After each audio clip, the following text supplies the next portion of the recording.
हरे कृष्णा, राधे राधे। प्रिय श्रोताओं, आज का अध्याय शुरू करने से पहले आपको सुनाते हैं सखूबाई जी की कहानी। कहते हैं कि भगवान इनके लिए बहुत देर तक रस्सी से भी बंधे रहे। भगवान तो ऐसे ही हैं, जब अपने भक्तों पर दया करते हैं तो उनके साथ न जाने कैसे कैसे लीलाई करते हैं। ऐसा कुछ कर जाते हैं जो कि हमारे सोचने की सीमा से भी बड़े होता है। ऐसे ही एक भक्त थी सखूबाई, और जो अगर आपको सखूबाई की कथा अच्छी लगे तो वीडियो को लाइक ज़रूर कीजिएगा, कमेंट बॉक्स में भी अपना प्यार दीजिएगा। महाराष्ट्र के गांव में एक ब्राह्मण रहा करते थे। उनके परिवार में केवल 4 लोग थे। वह ब्राह्मण, उनकी पत्नी ब्राह्मणी, उनका पुत्र और उनकी पुत्र वधू। उनकी पुत्र वधू बड़ी साध्वी और भक्ति थी, जिनका नाम था सखूबाई। और बचपन से ही वह संत महात्माओं का संग करके लगातार श्री कृष्ण के चिंतन में ही लीन रहा करती। जैसे गाय कसाई के चक्कर में फंस जाती है, ठीक वैसे ही साध्वी सखूबाई की शादी भी ऐसे परिवार में हो गई जहाँ पर उनकी सास, ससुर और पति तीनों उनके विरुद्ध थे। सखूबाई की शादी भी ऐसे परिवार में हो गई जहाँ पर उनकी सास, ससुर और पति तीनों उनके विरुद्ध थे। सखूबाई तो ठाकुर जी की खूब पूजा सेवा किया करती थी और नियम पालन करती थी। उनकी बहुत सेवा करती थी, और उसके विपरीत उन्हें ऐसी ससुराल मिल गया जहाँ पर ठाकुर जी की पूजा सेवा तो क्या, कभी कोई भगवान का नाम तक नहीं लेता था। यहाँ तक कि उनकी सास उन्हें थप्पड़ मारती, गालियाँ भी दिया करती। उनके परिवार में सब उनके भजन के विरुद्ध थे, लेकिन सखूबाई ने उनमें से कभी किसी से कुछ नहीं कहा। उनके पति भी उनके अनुकूल नहीं थे। कुल मिलाकर सखूबाई को उनके ससुराल में बहुत कष्ट दिया जाता था, लेकिन वह एक पल के लिए भी भगवान को भूलती नहीं थी। ससुराल में सब कुछ विपरीत मिलने के बाद भी उन्होंने कभी उन तीनों से द्वेष नहीं किया। उनका जीवन कलेश में था, पर उन्होंने कभी किसी से कठोर वचन नहीं बोले। जो मान अपमान, लाभ हानि, जय पराजय, दुख सुख को समान भाव से सहते हुए भगवान का स्मरण करता है, तो भगवान तो उसके अधीन हो जाते हैं। अब ससुराल में सखूबाई जी को बहुत पीटा जाता था, गालियाँ दी जाती थी और हमेशा झगड़ा किया जाता था। लेकिन सखूबाई के हृदय में तो बीटल से ऐसे बसे हुए थे कि उनको तो बीटल जी के अलावा कुछ सोचता ही नहीं था। फिर चाहे उन्हें कोई कुछ भी कहता रहे, कोई उन्हें मारे पीटे, उन पर कोई असर नहीं होता था। सखूबाई को ससुराल में फटे पुराने कपड़े पहनने को मिलते, रूखा सूखा खाने को मिलता, और थोड़ी थोड़ी देर में न जाने कितनी बार पिटाइयाँ भी होती, डांट भी पड़ा करती। लेकिन वह तो हर समय अपने ठाकुर जी के चिंतन में लीन रहती। सखूबाई की दशा पर गांव के बाकी जो भी महिला पुरुष थे, उन्हें बड़ा तरस आता था, लेकिन किसी की हिम्मत नहीं होती थी कि कोई उनके परिवार को समझा सके, क्योंकि अगर गांव में कोई कोशिश करता भी तो सखूबाई की ससुराल वाले उन्हें मार पीट कर, डांट डपट कर भगा दिया करते। अब सखूबाई मन ही मन भगवान की कृपा का अनुभव करते हुए सोचा करती कि मेरे ठाकुर जी कितने कृपालु हैं। अगर मेरे पति, सास या ससुर मुझ पर प्रेम करते और हमेशा अच्छा व्यवहार करते तो मेरे ठाकुर जी के प्रेम में तो बाधा पड़ जाती, फिर तो मैं उनकी सेवा इस तरह से नहीं कर पाती। इतना सब कुछ विपरीत होने के बाद भी उन्हें कभी किसी से कोई शिकायत नहीं थी। एक दिन किसी पड़ोसन ने सखूबाई से पूछा, अरे बता तो जरा, तू इतना दुख भोगती है, तेरे मायके में कोई है नहीं क्या? न कभी कोई खबर लेने आता है, न कभी कोई तुम्हारा साथ देता है। तो सखू ने मुस्कुराते हुए कहा, जानती हो मेरा मायका कहाँ है? पंढरपुर में। और जानती हो मेरे मायके वाले कौन है? बीटल जी और रुक्मणी जी। और सखी मैं बताऊँ, उनका परिवार तो बहुत बड़ा है, बहुत सारी संतानें हैं, और मुझे लगता है कि वो असंख्य संतानों की व्यवस्था में मुझे भूल गए हैं, इसलिए मुझ गरीब की खोज खबर लेने वो आ नहीं पा रहे हैं, और उनकी तो मुझ पर बहुत कृपा है। अब आपको पंढरपुर के बारे में भी बता दें। पंढरपुर महाराष्ट्र का एक प्रसिद्ध धाम है। यहाँ पर एकादशी को बड़ा भारी मेला लगता है, जिसमें भगवान श्री बीटल जी के दर्शन करने के लिए लाखों भक्त दूर दूर से नाम कीर्तन करते हुए, नृत्य करते हुए बड़े उत्साह के साथ पंढरपुर की यात्रा करते हैं। जब यात्रा का दिन आया तो भक्तों की मंडलियां कीर्तन करते हुए, नाचते हुए पंढरपुर के लिए चारों ओर दल बना बनाकर जाने लगे। भक्तों को पंढरपुर जाता देखकर सखूबाई की हृदय का बांध टूट गया। सोचा कि क्या करूं, मैं प्रीतम का ऐसा बड़ा उत्सव हो रहा है, अगर मैं सास से पूछूंगी तो पिटाई होगी। फिर उन्होंने सोचा सास, ससुर, पति, इनमें से तो कोई भी मुझे जाने नहीं देगा। सखूबाई तो पानी भरने के लिए रोज कृष्णा नदी में जाना होता था। उन्होंने घड़ा लिया और कृष्ण नदी में जल भरने के बहाने घर से निकल गई। अब प्रेमी भक्तों के संकीर्तन दल को देखकर सखू के हृदय में प्रेम उमड़ पड़ा। पंढरपुर जाने की इच्छा उनके मन में इतनी तीव्र हो गई कि उन्होंने पानी भरने वाला घड़ा वहीं रखा और वह भक्तों की मंडली में चली गई। सारी सूध बूध भूल गए कि मेरे ससुराल वाले पीछे मेरे साथ जाने क्या व्यवहार करेंगे। उन्हें तो बस एक ही बात का स्मरण था, अपने बीटल जी के दर्शन। अब जब वह जा रही थी तो उनकी एक पड़ोसन ने उन्हें मंडली के साथ जाते हुए देख लिया और तुरंत दौड़कर उसकी सास को बता दिया कि आपकी बहू तो संतों की मंडली के साथ भाग गई है। अब सास और पति ने बड़े बड़े डंडे निकाले और उन्होंने सखू को रोकने के लिए दौड़ लगाई। उन्होंने देखा कि सखूबाई अपने प्रीतम के दर्शन करने के लिए बहुत इच्छुक थी और भक्तों के बीच में भागवत प्रेम में उन्मत्त हो रही थी। वह तो बस अपने बीटल जी को याद करते हुए, नृत्य करते हुए, भजन कीर्तन करते हुए झूमती गाती जा रही थी। ना उन्हें अपने केसों का ध्यान था, ना अपने वस्त्रों का। जब उन्हें इस तरह से जाते हुए उनके सास और उनके पति ने देखा तो वह सब उनको बाल पकड़कर घसीट कर उन्हें मंडली से बाहर लेकर आए और वहीं पर उन्हें डंडों से मारना शुरू कर दिया। फिर घर ले जाकर उन तीनों ने मिलकर सखूबाई की खूब पिटाई की और सखूबाई रोते रोते भी, पीटते पीटते भी केवल हाँ बीटल, हाँ बीटल, हाँ कृष्ण, हाँ गोविंद कहती रही। इसके अलावा उन्होंने एक और शब्द अपने मुंह से नहीं निकाला। बुरी तरह पीटते रहने के बाद भी सास ने कहा, यह तो मामूली मार है, इससे यह मारने वाली नहीं है। इसे ऐसा पीटो कि यह चलने के लायक न रहे, वरना यह फिर भाग जाएगी और पंढरपुर की यात्रा करेगी। अभी तो और 2 सप्ताह है पंढरपुर की यात्रा से। इसको पकड़ चढ़कर खंबे से बांधो और 2 सप्ताह तक ना रोटी ना पानी और रोज इसकी पिटाई करो, तभी यह मानेगी। सास की आज्ञा पर सखूबाई को उनके पति और ससुर ने खंबे से बांध दिया, खूब पिटाई की और उन्हें भोजन पानी देना सब कुछ बंद कर दिया। अब सखूबाई के हृदय में यह दुख नहीं था, यह मलाल नहीं था कि मुझे बांध दिया गया, मुझे मारा गया, मुझे गाली दी गई। अगर उनके हृदय में पीड़ा थी तो सिर्फ एक ही पीड़ा थी कि वे, हे कृष्ण, अपने भक्तों के बीच में मुझे इतना सुख मिल रहा था। पहली बार जीवन में भक्त मंडली में मुझे नाचने को मिला और मैं आपके दर्शन के लिए जा रही थी। ठाकुर जी, मेरी सामर्थ्य नहीं कि मैं इस जन्म में इस नरक से निकल सकूं। हे करुणा निधान, हे ठाकुर जी, क्या ऐसा नहीं हो सकता कि मैं इस जन्म में आपके दर्शन कर पाऊँ? क्या मैं आपके मंदिर में आकर आपके भक्तों के बीच में नहीं नाच सकती? सखूबाई ठाकुर जी को याद करते करते आंसू बहाती जा रही थी और कहती जा रही थी कि हे कृष्ण, ऐसा कुछ तो उपाय करो कि मैं आपके दर्शन कर सकूं। मैं बहुत पतित हूँ, दीन हूँ, अधम हूँ, मेरी सामर्थ्य नहीं है प्रभु कि मैं आप तक आ सकूं। हे प्रभु, अब तो कृपा करो। कितना सुंदर अवसर मिला है, भक्तों की मंडली जा रही है और आपके दर्शन करने के लिए बार बार अवसर नहीं आएगा। नाथ, अब तो कृपा करो, मुझे आपके दर्शन करने हैं। ठाकुर जी, अगर आप कृपा करोगे तभी तो दर्शन हो सकते हैं, वरना तो मेरी सामर्थ्य नहीं है कि मैं इस चुंगल से छूट सकूं। सखूबाई जी मन ही मन ठाकुर जी को याद कर रही थी, चिंतन कर रही थी। और जब भक्त और भी सच्चा भक्त किसी पीड़ा में हो, किसी तकलीफ में हो, तो भला ठाकुर जी चैन से कैसे रह सकते हैं? अब इधर रुक्मणी जी ने देखा कि प्रभु के चेहरे पर तो उदासी और बड़ी चिंता थी। उनका चेहरा सोच में डूबा हुआ था। उन्होंने ठाकुर जी से पूछा कि नाथ, आप चिंता में कैसे लगते हैं? आपका कोई भक्त कष्ट में है? भगवान ने कहा, हाँ, एक ऐसे भक्त है जिसको बहुत पीटा जा रहा है, कलेश दिया जा रहा है, बहुत परेशान किया जा रहा है और वह मेरी भक्त मुझसे मिलना चाह रही है।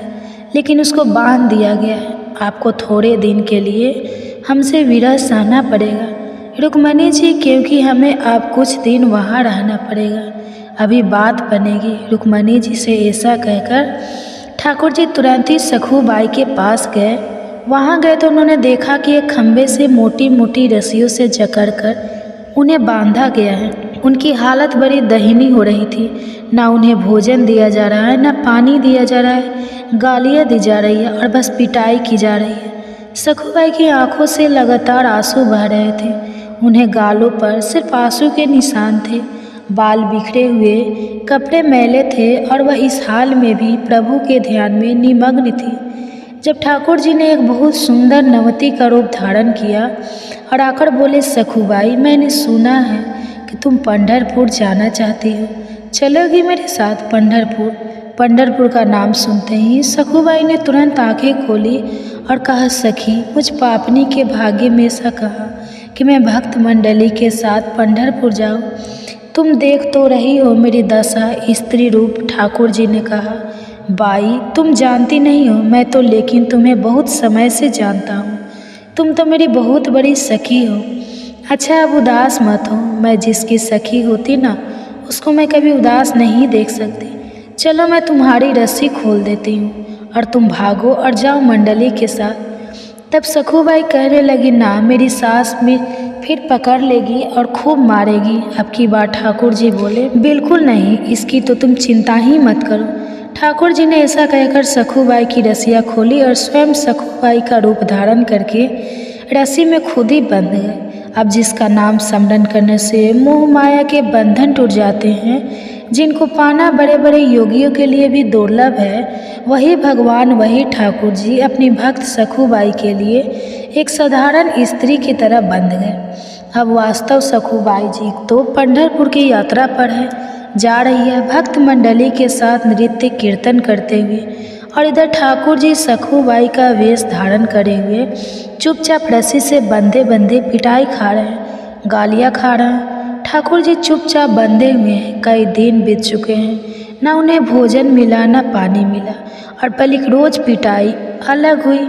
14 दिन बीत गए। प्रभु ऐसे ही एक ही खम्भे से बंधे रहे, रोज डंडे गालियाँ खा रहे हैं। अब एक दिन उनके पति को, यानी सखूबाई के पति को, उन पर दया आ गई। उन्हें तो नहीं पता कि असली सखूबाई तो पंढरपुर पहुंच चुकी है। अब जब उनके पति को उन पर दया आई तो उन्होंने सखूबाई के रूप में जो ठाकुर जी बंधे थे उनको खोल दिया। अब पति की आज्ञा के अनुसार सखूबाई रूपी श्री भगवान ने स्नान किया, सुंदर रसोई बनाई और सबको खिलाया। इतना सब कुछ सहने के बाद भी पहले उन्होंने सबको भोजन कराया। अब देखिए भगवान के हाथों बनाए गए भोजन का चमत्कार। अब भोजन पाने के बाद उन तीनों का हृदय परिवर्तन हो गया। उन तीनों के हृदय में बड़ा प्यार उमड़ पड़ा।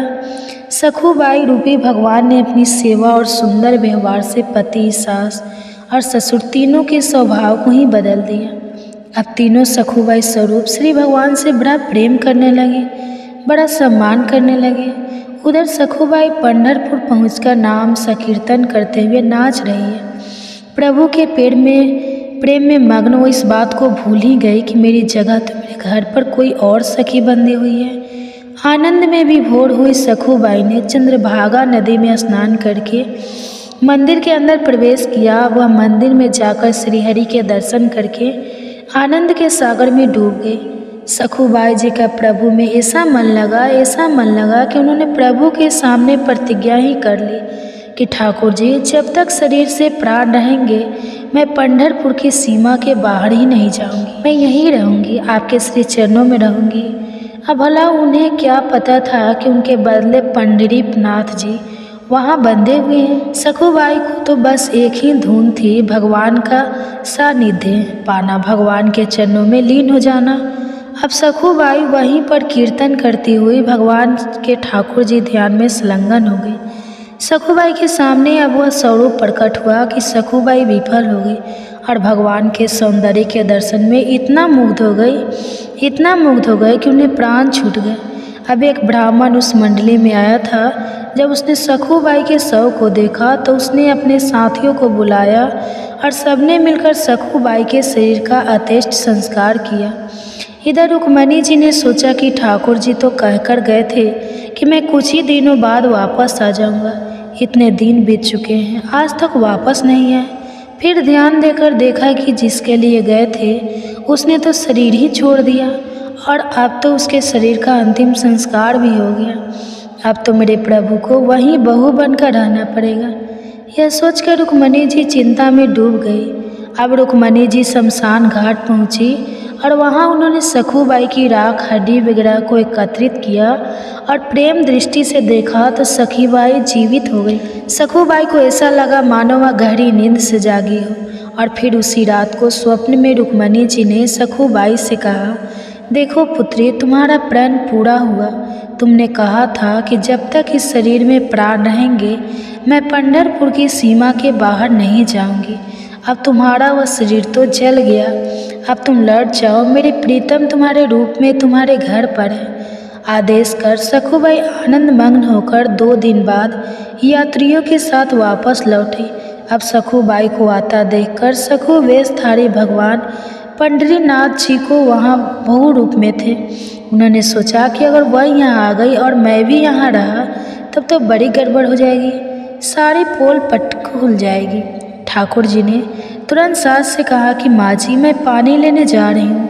कहते उन्होंने घड़ा लिया, घाट पर आई और पूर्व परिचित सखी का वेश धारण करके असली सखूबाई से मिली। उन्हें देखते ही सखूबाई को तो सारी बातें याद आ गई। सखूबाई ने दौड़कर उन्हें हृदय से लगाया और कहने लगी, सखी, आपकी कृपा से मुझे पंढरपुर जाने को मिला, मुझे मेरे ठाकुर जी के दर्शन हुआ। ऐसा कहकर उन्होंने उनके चरणों को पकड़ लिया और रोने लगी, कहने लगी, बहन, मेरे पीछे तो तुम्हें बड़ा कष्ट भोगना पड़ा। ठाकुर जी कहने लगे, अरे तुम चिंता मत करो, तुम तो सखी हो गई ना। सखूबाई ने कहा, हाँ हाँ, मैं तो बहुत सखी हूँ। तब ठाकुर जी भी बताने लगे कि मुझे कोई कष्ट नहीं हुआ और अगर तुम्हें सुख मिला तो हर कष्ट तो मेरे लिए सुखमय है। अच्छा, तुम अब यहाँ घड़ा लो, इसमें जल भरो और घर जाओ। सखूबाई घड़ा भरकर अपने घर को आ गई और ठाकुर जी अंतर ध्यान हो गए। सखूबाई गड्ढा उठाकर घर पहुंची और स्वाभाविक अपने रोज के काम में लग गई। सखूबाई को सास ससुर और पति के बदले स्वभाव तो देखकर बड़ा आश्चर्य हुआ कि इतना प्यार मिल रहा है। वो हैरान रह गए क्योंकि इससे पहले जब वह घर छोड़कर गई थी तब तो उन्हें सास ससुर पति सब कोई मिलकर उन्हें मारते थे, डांटते थे, गालियाँ देते थे, खंबे से बांध कर रखते थे। इतना हृदय परिवर्तन देखकर उन्हें आश्चर्य का ठिकाना नहीं रहा। दूसरे दिन वही ब्राह्मण जिसने सखूबाई के शरीर का अंतिम संस्कार किया था पंढरपुर के दर्शन करके वापस आया। जब वापस आया तो सीधे सखूबाई जी की ससुराल गया और वहां जाकर कहने लगा कि मैं आपको एक खबर देने आया हूँ। आपकी बहू पंढरपुर गई थी, जहाँ ठाकुर जी के दर्शन करके उसके तो प्राण निकल गए और फिर हम सब ने उसके शरीर का वहीं अंतिम संस्कार भी कर दिया। यह बात सुनकर परिवार वाले कहने लगे, अरे कैसी बात कर रहे हो ब्राह्मण देवता, हमारी बहू तो घर के अंदर है, काम कर रही है। और जब ब्राह्मण देवता को विश्वास नहीं हुआ तो सासू ने आवाज़ लगाई। आवाज़ सुनते ही सखूबाई सामने आ गई। उन्हें सामने देखकर उन ब्राह्मण की तो होश उड़ गई।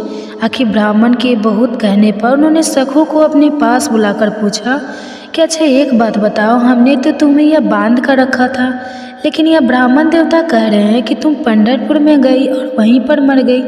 भला ऐसा कैसे हो सकता है, यह कैसे सच हो सकता है, तुम तो यही थी। तब सखूबाई जी ने कहा, यह तो कह रहे हैं, यह बिल्कुल सत्य कह रहे हैं। जिस समय आपने मुझे बांध कर रखा था उसी समय कोई नए युवती स्त्री आई थी और उसने मेरी सहायता की, मुझे खोल दिया।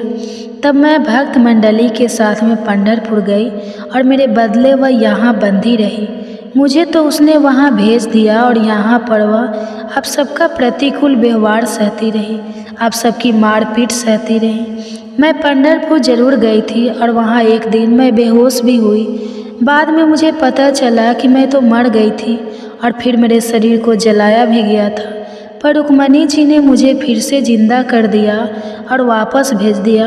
और जब मैं नदी के पास आई तो वही युवती जिसने मुझे खोला था और जो मेरी जगह बंद कर खड़ी हो गई थी वो मुझे घाड़ा देकर चली गई। आप लोग जानते हैं वो युवती कौन थी?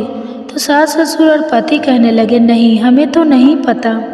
सखूबाई ने कहा, जब वो चली गई तब मुझे पता चला कि वो मेरे पांडुरंग विठल जी ही थे और आप लोगों का तो बड़ा सौभाग्य है कि आपको मेरे इष्ट के दर्शन हो गए। ऐसा सुनते ही सखूबाई के सास ससुर और पति उनके चरणों में गिर पड़े और कहने लगे, हमने तुम्हें पहचाना नहीं।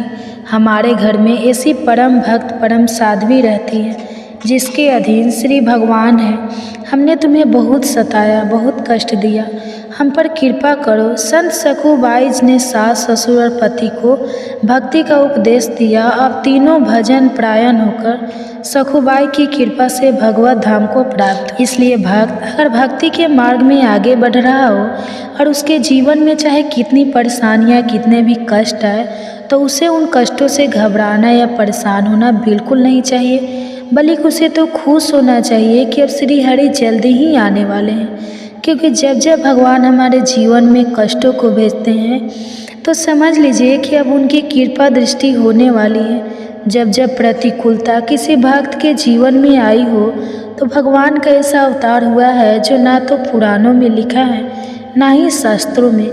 हरि हमें हर क्षण देख रहे हैं, इसलिए कभी निराश मत होना। चाहे जीवन में कितने दुख कितने भी कलेश है, आपको दुख कलेश देने वाले व्यक्ति को कभी कलेश देने का विचार भी मत करना, बल्कि आनंदित होकर उस दुख को सहना। तो ठाकुर जी की कृपा आप पर जरूर होगी और ठाकुर जी आएंगे, आपको अपने हृदय से लगा लेंगे और फिर इससे हम सबका जन्म मरण का बंधन दूर हो जाएगा। तो प्रेम से बोलिए विठल नाथ की जय, सखूबाई जी की जय। आप सुनिए भागवत गीता का पाठ और उसी मन को वश में करने के उपाय के बारे में भी बताते हैं। श्री कृष्ण अर्जुन से कहते हैं, जो मनुष्य कर्म के फल की इच्छा ना रखते हुए अपने नियत कर्तव्य और अपने कर्म को करता रहता है, जो कि उसे करना ही चाहिए, वही योगी है, वही सन्यासी है। वह सन्यासी नहीं है जो यज्ञ करना बंद करते हैं और कोई भी कर्म ना करे। लेकिन भारत तो अनुशासित कर्म ही संन्यास समझ और यह भी जान ले कि कोई भी व्यक्ति अपने स्वार्थ, अपनी सभी इच्छाओं और अपने कर्मों के फल को त्यागे बिना योगी नहीं बन सकता। जो मुनि योग तक पहुंचना चाहता है उसके लिए निष्काम कर्म को साधन बताया गया है। जब वो योग तक पहुंच जाता है तब वहाँ उस योग में टिके रहने चाहिए और वहाँ से आगे बढ़ने के लिए शांति और स्थिरता कुछ साधन बताया गया है। जब मनुष्य इंद्रियों के विषय में या कर्मों में लिप्त होकर उसमें नहीं उलझता और जब मैं अपनी सभी इच्छाओं को त्याग देता है तब कहा जाता है कि उसने योग को पा लिया है, तब हे योगी कहलाता है। मनुष्य को अपना उद्धार स्वयं ही करना चाहिए और उसे अपना उद्धार स्वयं ही करना होगा। वह मन के द्वारा अपने आप को ऊपर उठाए और अपने मन को कभी नीचे ना गिरने दे, क्योंकि मनुष्य का मन ही उसका शत्रु है और यही मन उसका मित्र भी है। जिसने भी अपने मन को जीत लिया है उसने अपने मन पर काबू पा लिया है, उसका मन ही उसका सबसे बड़ा मित्र बन गया है। लेकिन जो अपने मन को जीत नहीं पाया है उसका मन उसी के काबू में नहीं है, उसका अपना मन ही उसका सबसे बड़ा शत्रु है। जब मनुष्य अपने मन को जीत लेता है और मन जीतने पर जब उसे पूर्ण शांति मिलती है तो उसकी आत्मा सदा समाधि में ही सीमित रहती है। वही सर्दी और गर्मी में, मान और अपमान में, समुद्र दुख में, इन सभी स्थितियों में शांति रहता है। जिसकी आत्मा ज्ञान और विज्ञान अर्जित और अनुभूत यह दोनों प्रकार के ज्ञान से तृप्त हो गई है, जो स्थिर है और जिसने अपनी इंद्रियों को जीत लिया है, इसके लिए मिट्टी, पत्थर, हीरे, ज्वारत, सोना और चांदी एक जैसे हैं। इस समदर्शी मनुष्य को योग युक्त कहा जाता है, अर्थात से भगवान से जुड़ा हुआ कहा जाता है। जो व्यक्ति सभी के एक साधु रहता है, सभी को एक समान ही देखता है, उस व्यक्ति को अधिक श्रेष्ठ माना जाता है। योगी को चाहिए कि वह एक आदमी अकेले बैठकर सावधानी से मन और आत्मा को वश में रखते हुए किसी भी प्रकार से काम ना करते हुए अपने मन को परमात्मा में एकाग्र करे। किसी अच्छे और स्वच्छ स्थान पर, जो कि ना ही बहुत ऊंचा हो और ना ही बहुत नीचा हो, उस पर अपना आसन बिछाकर और उसी पर बैठकर मन को एकाग्र करके चित्त और इंद्रियों को वश में करके आत्मा की शुद्धि के लिए योग्य अभ्यास करना चाहिए। अपना शरीर, अपनी गर्दन और अपने सिर को सीधा उसमें रखते हुए, बिना हिले डुले अन्य किसी भी दिशा में ना देखते हुए, अवचेतन मन से भय रहित ब्रह्मचारी व्रत का पालन करते हुए स्वयं से अपने मन को मेरी ओर मोड़ ले और केवल मुझ में ही ध्यान लगाकर मुझे ही अपनी भक्ति का परम लक्ष्य बनाए।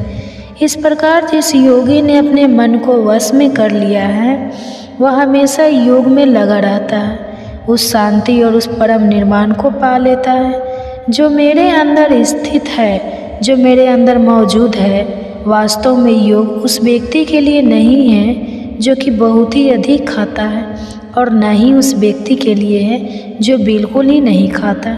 योग उसके लिए भी नहीं है जो बहुत अधिक होता है या बहुत अधिक चाहता है। जिस व्यक्ति के आहार और विहार दोनों नियमित है, जिसकी सभी इच्छाएं और सभी चेष्टाएं है, इसका सोना उठना भी नियमित है, उस व्यक्ति में ऐसा अनुशासन आ जाता है जो उसके सभी दुखों का नाश कर देता है। जो व्यक्ति चित्र की सभी लालसा को मिटाकर अनुशासित होकर केवल आत्मा में स्थित रहता है, आत्मा की रीतिक जाता है, तब यह योग में लीन कहलाता है। जैसे बिना हवाले स्थान में रखते हुए दीपक किलो स्थिर रहती है, वैसे ही वह योगी भी स्थिर रहता है। जिसने अपने चित्त को वश में कर लिया है और जिसने मन के साथ आत्मा को भी योग द्वारा अनुशासन में रखने का अभ्यास कर लिया है, जब एक आग्रह द्वारा वश में किया हुआ चित्त शांत हो जाता है, तब वह अपनी बुद्धि द्वारा परमात्मा रूपी अपनी आत्मा को देख पाता है और अपनी उसी आत्मा में ही वह आनंद लेता है। वह बुद्धि द्वारा मिलने वाले मन और इंद्रियों से भी परे उस परम आनंद को पा लेता है, जिसमें स्थित होकर जहाँ पहुँचकर वह सीख कभी सत्य से दूर नहीं होता, फिर कभी विचलित नहीं होता। वह दशा को पाकर वह समझता है कि इससे बड़ा और इससे बढ़कर मुझे और कुछ और नहीं मिल सकता, और इसमें स्थित रहने पर वह बड़े से बड़े दुख से भी विचलित नहीं होता, पर बड़े से बड़े दुख से भी नहीं घबराता। उस दशा का नाम है योग, जो बंधन में दुख से बांधे रहते हैं। किलो वनों को काटना ही तो योग कहलाता है। इस योग का अभ्यास दृढ़ संकल्प के इरादे और शांत चित्त से ही किया जाना चाहिए। स्वार्थ भरे संकल्प से उत्पन्न अपनी सभी इच्छाओं को, अपनी पूरी कामनाओं को पूरी तरह त्याग कर सभी इंद्रियों को सभी ओर से मन द्वारा वश में करके अपनी धैर्य वाली बुद्धि से अपने आप को शांत करता जाए और अपने मन को अपनी आत्मा में स्थिर करके धीरे धीरे समाधि अवस्था में प्राप्त करे और अन्य किसी भी वस्तु का ध्यान न करे। चंचल और अस्थिर मन जिस चीज़ और भागने लगे उस और वहाँ अपने मन को काबू में करके और फिर केवल आत्मा के वश में वापस ले आए। सबसे बड़ा सुख उस योगी को मिलता है, इसका मन शांत है, इसके मन के कभी विकार निकल गए हैं, जो निष्पाप है, जो सभी पूर्व पाप कर्म से मुक्त हो गया है और जो परमात्मा के साथ एक हो गया है। इस प्रकार वह योगी जिसने अपने सभी पापों को दूर कर लिया है, जिसने आत्मा को सदा योग में लगाया हुआ है, और यह योगी सरलता से ब्रह्मा के स्पर्श से होने वाले परम में का अनुभव करता है। जो व्यक्ति योग नियुक्त हो गया है, जो सबको एक ही नज़र से देखता है, वह सभी प्राणियों में मुझ परमात्मा को निवास करते हुए और मुझ परमात्मा में सभी प्राणियों को निवास करते हुए देखता है। वह सबको और सब कुछ एक जैसा ही दिखता है। जो मुझे सब जगह, आप सब जगह मौजूद देखता है और जो सब वस्तुओं को मुझ में व्यापक, मुझ में ही मौजूद देखता है, उससे मैं कभी अलग नहीं होता और ना ही वह मुझसे कभी अलग होते हैं। जो योगी एक ही भाव में स्थिर होकर सभी प्राणियों के हृदय में मुझे यानी परमात्मा को मौजूद मानकर मेरी उपासना करता है, वह चाहे कितना भी कार्यशील क्यों ना हो, चाहे कितना भी काम क्यों ना करता हो, फिर भी वह मुझ में ही निवास करता है। जो व्यक्ति प्रत्येक वस्तुओं को अपने जैसा ही समझकर समान दृष्टि से देखकर वह सबको अपने जैसा ही समझता है, वह चाहे स्वयं सुख में हो या दुख में हो, जो दुख को समान भाव से देखता है, जो दुख को एक जैसा ही समझता है, वह पूर्ण योग समझा जाता है। श्री भगवान के यह वचन सुन अर्जुन से कहते हैं, 10 आपने जो मन की क्षमता वाला योग बताया है, मन की चंचलता के कारण मुझे उस पर अमल करना बहुत ही कठिन लगता है।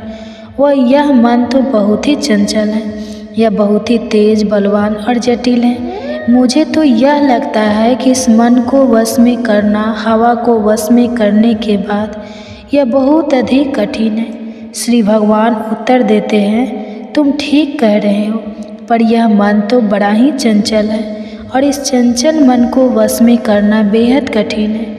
फिर भी तू जान ले, यह लगातार अभ्यास और वैराग्य द्वारा इस मन को वश में किया जाना संभव है। मैं यह भी मानता हूँ कि इसके लिए योग को प्राप्त कर पाना बेहद कठिन है। जिसने अपने आप को संयत नहीं किया है, लेकिन असंयत व्यक्ति दृढ़ संकल्प द्वारा अपने मन को वश में कर सकता है और उनके मन में एक और शंका उभरती है और वह केशव से कहते हैं, हे केशव, जो व्यक्ति श्रद्धावान होते हुए भी, तेरी भक्ति करते हुए भी चंचल मन वाला होने के कारण नेताओं को वश में नहीं कर पाता और योग के मार्ग पर चलने के बाद इस मार्ग को भटक जाता है और सीधी तरह नहीं पहुंच पाता, उसकी क्या दशा होती है। आध्यात्मिकता और भौतिकता दोनों स्थान से भ्रष्ट होकर किसी भी स्थान पर मजबूती से टीका ना हो पाने के कारण वो ब्रह्मा की ओर जाने वाले मार्ग से भटककर छीन भिन्न फटे हुए बादल कीर्तन कहीं नष्ट तो नहीं हो जाता। आप मेरा यह सन है पूरी तरह मिटा दो, क्योंकि आपके सिवाय कोई नहीं है जो मेरे इस संदेश को दूर कर सके। भगवान उसे समझाते हैं, सुन पार्थ, प्यारे मित्र, जो व्यक्ति अच्छे कर्म करता है, जो अच्छाई के मार्ग पर चलता है, उस व्यक्ति की कभी दुर्दशा नहीं होती। उसका ना तो इस लोक में और ना ही परलोक में विनाश होता है। जो व्यक्ति योग के मार्ग से भटक जाता है वह पुण्य आत्माओं के लोक में जाता है और वहाँ कई वर्षों तक रहने के बाद वह फिर से सदाचारी लोगों के जन्म घर लेता है। ऐसा जन्म इस संसार में बहुत ही दुर्लभ है। वह अपने पूर्व जन्मों में विकसित किए हुए ब्रह्मा के हाथ जोड़ने की सभी देर संस्कारों को फिर प्राप्त कर लेता है और यहाँ के आरंभ फिर पूर्णता पाने के प्रयास में लग जाता है। योग के मार्ग में भटका हुआ ऐसा व्यक्ति, ऐसा योग भी अपने पूर्व जन्मों के अभ्यास में होने के कारण आगे ले जाया जाता है और योग का ज्ञान प्राप्त हो जाने पर ऐसा जिज्ञासु वैदिक नियमों पर पहुंच जाता है। लेकिन जो योगी सब पापों से शुद्ध होकर अपने आप को कठोर परिश्रम से पूर्ण बनाने का प्रयास करता है और वह अपने अनेक जन्मों के परिश्रमों से प्राप्त सिद्धि के कारण आगे ले जाया जाता है और अंत में वह सीधी और परम गति को ही पा लेता है। योगी तपस्वियों से बड़े हैं, वह ज्ञानियों से भी बड़े माने जाते हैं और वह सकाम कर्म करने वालों से भी बड़े हैं। इसलिए तू पार्थ योगी ही बन। सभी योगियों में भी मैं इस योगी को सबसे बड़ा योगी मानता हूँ, जो अपनी संपूर्ण आत्मा को मुझ पर पूरी तरह से समर्पित करके पूरी श्रद्धा और निष्ठा से मेरी उपासना करता है। इसी के साथ भगवत गीता अध्याय 6 खत्म होता है। बाकी के अध्याय भी आपको जल्दी चैनल पर देखने को मिलेंगे। इसके लिए चैनल को सब्सक्राइब जरूर करें ताकि अगले अध्याय आपसे कभी भी मिस ना हो। और याद, काफ़ी समय बाद इस वीडियो को देख रहे हैं तो बाकी के अध्याय आपको हमारे चैनल के भागवत गीता प्लेलिस्ट में मिल जाएंगे और कमेंट्स में आपको हमारे द्वारा किया गया यह तंत्र कैसा लगा ज़रूर बताएं। तो मैं मिलूँगी आपको अगले अध्याय में। 5वें अध्याय में भगवान कर्म फल और त्याग कर्म योगी के लक्षण, कर्म मार्ग और योग त्याग मार्ग और योग, इन सब के बारे में बड़े सुंदर तरीके से बताते हैं। और जो उनके सौ से कहते हैं, केशव, पहले आप त्याग की प्रेरणा देते हैं और फिर निस्वार्थ कर्म करने की प्रशंसा करते हैं। अब आप ही मुझे सही बता दें कि दोनों मार्गों में कौन सा मार्ग अधिक अच्छा है। भगवान बड़े ही सीधे तरीके से उत्तर देते हैं। पाठ्य कर्म का संन्यास और कर्म को निस्वार्थ भाव से करना, यह दोनों ही मार्ग आत्मा की मुक्ति की ओर ले जाने वाले हैं। लेकिन इन दोनों मार्गों में से कर्म को त्यागने से कर्म को निस्वार्थ भाव से करना कहीं अधिक अच्छा है। जो व्यक्ति ना तो कर्म के फल की इच्छा करता है और ना ही कर्म के फल से ग्रहण करता है, यह समझना चाहिए कि उसमें सदा संन्यास की भावना भरी हुई है, क्योंकि सभी धंधों और सभी प्रकार की दोनों से मुक्ति होने के कारण वह संसार बंधन सरलता और आसानी से टूट जाता है। संन्यास और कर्म करने को अलग अलग यानी बताते हैं, भले पंडित यह नहीं बताते तो कोई भी इनमें से किसी एक में भी अच्छी तरह से जुड़ जाता है। वह दोनों ही मार्गों का फल पाने का हकदार है। वह यह फल उसे मिलता भी है। कर्म का त्याग करने वाले जिस पद तक पहुँचते हैं, जिस स्थिति तक पहुँचते हैं, कर्म करने वाले भी उसी पद उसी स्थिति तक पहुँच जाते हैं। जो कोई भी इस बात को समझ लेता है कि संन्यास और कर्म के मार्ग एक ही हैं, वह सही समझता है।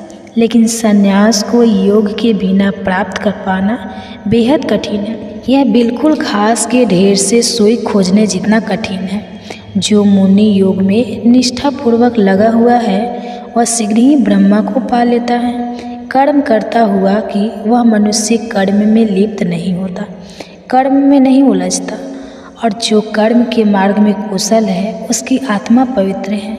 जो अपनी आत्मा का स्वामी है, जिसने अपनी सभी इंद्रियों को जीत लिया है, जिसकी आत्मा सभी प्राणियों की आत्मा और परमात्मा बन गई है, जो मनुष्य भगवान के साथ एक हो गया है और जो सत्य की अच्छी तरह जानता है, वह अपने सभी इंद्रियों का और उन इंद्रियों के विषयों का प्रयोग करता हुआ, वह देखता हुआ, सुनता हुआ और सूता और चढ़ा हुआ चलता हुआ, स्वप्न देखता हुआ और सांस लेता हुआ सदा यह समझता है कि मैं खुद कुछ नहीं कर रहा हूँ। बोलते हुए, विसर्जन करते हुए, ग्रहण करते हुए, आंखें खोलते हुए और मूड़ते हुए वह यह समझता है कि केवल इंद्रियां ही इंद्रियों के विषय में लगी हुई है और मैं कुछ नहीं कर रहा हूँ। वास्तव में कर्म करने वाली प्रकृति ही है, वही सब कुछ करती है, हम कुछ नहीं करते। जो व्यक्ति लगा और आसक्ति को त्याग कर अपने कर्मों को ब्रह्म को समर्पित करके कर्म करता है, आप उसमें वैसे ही नहीं ठहरता जैसे पानी कमल के पत्ते पर नहीं ठहरता। योगी लोग आसक्ति को त्याग कर आत्मा की शुद्धि के लिए केवल शरीर, केवल मन थी या फिर केवल अपने इंद्रियों द्वारा एक कर्म करते हैं। योग में लगी हुई आत्मा कर्म के फल में आ सकती है, अर्थात लगाव को त्याग कर सदा ही रहने वाली शांति को प्राप्त करती है। लेकिन जिनकी आत्मा ब्रह्मा से अलग है, जो ब्रह्मा के साथ एक नहीं हुई है, वह इच्छा द्वारा प्रेरित रहते हैं और कर्म के फल पर उनका लगाव फिर आता है और इसी कारण वह बंधन में सदा ही बने रहते हैं। जिस व्यक्ति में मन द्वारा सभी कर्म त्याग कर अपने प्रकृति को वश में कर लिया है, वह ना कोई कर्म करता हुआ और ना ही कोई कर्म करवाता हुआ इस 9 द्वार वाले शरीर रूपी नगर में निवास करता है। सर्वोच्च प्रभु आत्मा न तुम लोगों को कर्ता बनाती हैं और ना ही विक्रम करती है और ना ही वह उनको उनके कर्मों के फल द्वारा साथ छोड़ती है। यह तो इन वस्तुओं का स्वभाव ही है, जो इन सब में स्थिर होकर इन्हें सब कुछ करवा रहा है। लेकिन मनुष्य के ज्ञान पर अज्ञानता का पर्दा पड़ा हुआ है, इसलिए प्राणी मोह में फंसे हुए रहते हैं। अपने के कारण वह सत्य को देख नहीं पाते। लेकिन जिन लोगों ने ज्ञान द्वारा अपने मोह और अपने अज्ञान का पर्दा हटा दिया है, उनके लिए ज्ञान उनकी आत्मा को वैसे ही प्रकाशित कर देता है जैसे सूर्य सारे संसार को प्रकाशित कर देते हैं, जिससे सब कुछ साफ साफ दिखाई देने लगता है और तब वह सत्य को देख पाते हैं। उस ब्रह्मा का विचार करते हुए अपनी पूरी अंतर आत्मा को उसी की ओर प्रेरित करते हुए, उसे अपना संपूर्ण हृदय से बनाते हुए उसे अपनी भक्ति का एकमात्र लक्ष्य बताते हैं। वह उस दशा तक पहुंच जाते हैं जहां से उन्हें फिर वापस नहीं लौटना होता और ज्ञान द्वारा धुलकर उनके सारे पाप साफ हो जाते हैं, उनके सारे पाप मिट जाते हैं। पंडित लोग इस ज्ञान और इस ज्ञान से उत्पन्न होने के कारण संसार के सभी प्राणियों को, जिनमें उच्च और निम्न, स्कूल वालों को, स्त्रियों और पुरुषों और पशु और पक्षियों को, सभी को एक ही नज़र से देखते हैं, सबको एक जैसा ही समझते हैं। जिस व्यक्ति का मन सामने अवस्था में स्थिर हो गया है, अपने इस पृथ्वी पर ही, इसी जीवन काल में ही संसार जीत लिया है। परमात्मा वास्तु दोष रहित है, दोस्तों से मुक्त है और सबके समान है, इसलिए ऐसे व्यक्ति परमात्मा में स्थिर है। मनुष्य को चाहिए कि वह अच्छा होने पर या अच्छी वस्तु प्राप्त होने पर आनंद न मनाए और कुछ बुरा होने पर भी उसे दुखी नहीं होना चाहिए। जो मनुष्य इस प्रकार मुक्ति पाने पर मोहित हो जाता है, वही ब्रह्मा को जान लेने वाला है और आखिरकार वह ब्रह्मा विस्तृत हो जाता है, वह ब्रह्मा मिस जाता है। जब आत्मा बाहरी स्पर्शों, बाहरी व्यक्ति या बाहरी वस्तुओं के प्रभाव में आए बिना और मुझे बिना सुख भोग करती है, तभी वह मनुष्य जिसने अपने आप को परमात्मा के योग में लगाया हुआ है, वह ऐसे सुख का आनंद लेता है जो कि अनंत है। भौतिक पदार्थों के भोग से उत्पन्न होने वाले सुख नहीं कहलाते थे। दरअसल वह दूसरों के घर है, वह अस्थायी होते हैं और वहाँ आते जाते रहते हैं। उनका आरंभ होता है और तभी होता है जैसे अस्थायी शिविरों में ज्ञानी को कभी आनंद नहीं मिलता, उसे तो सदा रहने वाले अक्षय सुख ही आनंद देते हैं। जो मनुष्य शरीर छोड़ने से पहले अपने जीवन काल में ही अपने अंदर उठने वाली इच्छा और क्रोध के उबाल को अपने वश में करने को सक्षम है, वही योगी है, वही सुखी है। जो मनुष्य अपने अंदर ही सुख पा लेता है, जो अपने अंदर ही आनंद पा लेता है और इसी प्रकार जो अपने अंदर ही ज्योति पा लेता है, वह योगी ब्रह्मा रूप हो जाता है